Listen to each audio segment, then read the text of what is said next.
खरं तर या वीज पडून मृत्युमुखी पडण्याची संख्या दरवेळेस अवेळी पाऊस अवकाळी पाऊस यापासून सुरुवात होते त्या पिरियडमध्ये फार मोठ्या प्रमाणात. आणि खरं आहे की मंत्री महोदयांनी सांगितल्याप्रमाणे यामध्ये मृत्यू पडणारे हे शेतकरी शेतमजूर मुख्यत्वे असतात, गरीब माणसं असतात. कारण मोठ्या माणसाचं त्यामध्ये काही वीज पडून मरण्याचा प्रश्नच येत नाही. पण विशेष करून शेतकरीतल्या कुटुंबातील ज्यावेळेस एखादा व्यक्ती जातो त्यावेळेस संपूर्ण कुटुंब उघड्यावर पडतं.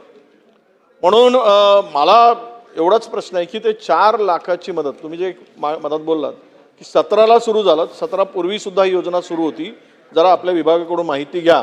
त्यावेळेस सुद्धा आपण त्यांना मदत वीज पडलेल्यांना मदत देत होतो. ती मदत 50,000पासून 1 लाख रुपयापर्यंतची 1 लाख रुपये मी दिले 14च्या पूर्वी आमच्या त्यावेळेस. म्हणून तुम्हाला सांगतो ठीक आहे आपण परिस्थितीनुसार वाढवली 4 लाख रुपये केली, पण ही मदत अध्यक्ष महोदय वाढवण्याची आवश्यकता आहे.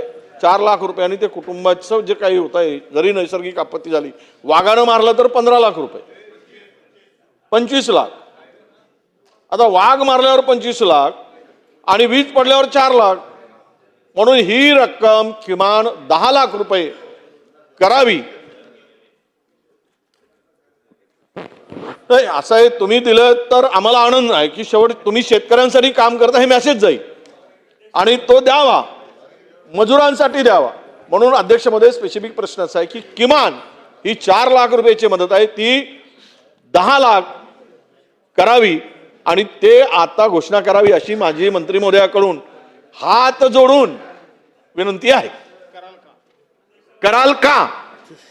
नाही अध्यक्ष महोदय, वीज पडून होणारे मृत्यू राज्य आपत्ती म्हणून पूर्वी खरं त्याच्यामध्ये त्या सूचीमध्ये वीज पडून आपत्तीमध्ये याचा समावेश या ठिकाणी नव्हता.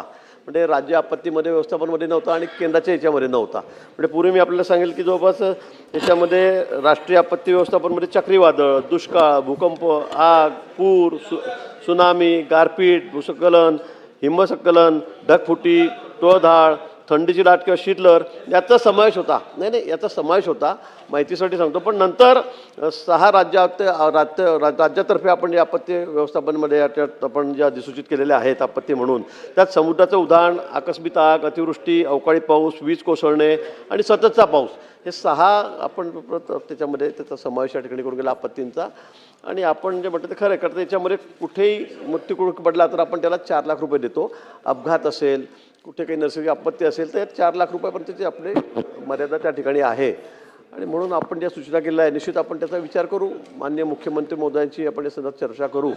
आणि नाही एक लक्षात घ्या बघा, मृत्यू हा कुठच्याही पद्धतीने झाला तर तो गंभीरच विषय. परंतु वडेट्टीवार साहेब एक लक्षात घ्या की वीज कोसळणं हा फोर्स मेजरचा भाग आहे.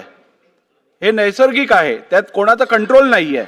पण वाघाच्या हल्ल्यात जर एखादा माणूस मृत्युमुखी पडत असेल तर कुठे ना कुठे ह्याच्यात ह्युमन एरर किंवा ह्युमन इंटरफिअरन्समुळे होणारा हा भाग आहे. त्यामुळे दोघांमधला फरक हा समजून घ्यायलाच लागेल आणि कॉम्पेन्सेशन हे शेवटी त्याच्या आधारावरती दिलं जाईल. त्यामुळे मला वाटतं शासन या संदर्भात विचार करेल. पण विचार करत असताना हा डिफरन्स आपल्याला लक्षात ठेवणं आवश्यक आहे. पुढे जाऊया. प्रश्न क्रमांक 2.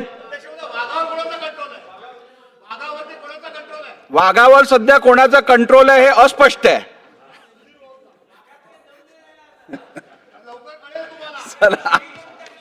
चला प्रश्न क्रमांक 2. प्रश्न क्रमांक 2. अध्यक्ष महाराज, प्रश्न क्रमांक 8412. अध्यक्ष महोदय, छापल्याप्रमाणे.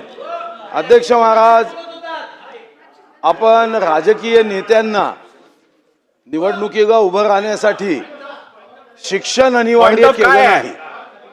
पण एखादा इंजिनियर असेल, एखादा अधिकारी असेल, मुख्यमंत्र्यांनाचा टोमणा नाही ना. आता वाघाचा विषय संपलाय. ते वाघाची शेळी झाली. सुधीर भाऊ बोला. आपण अध्यक्ष महाराज, वाघांबद्दल सर्वात जास्त माहिती त्यांना आहे. अध्यक्ष महाराज, आपण संविधानामध्ये खाली बसून बोलू नका. आवाड साहेब खाली बसून बोलू नका.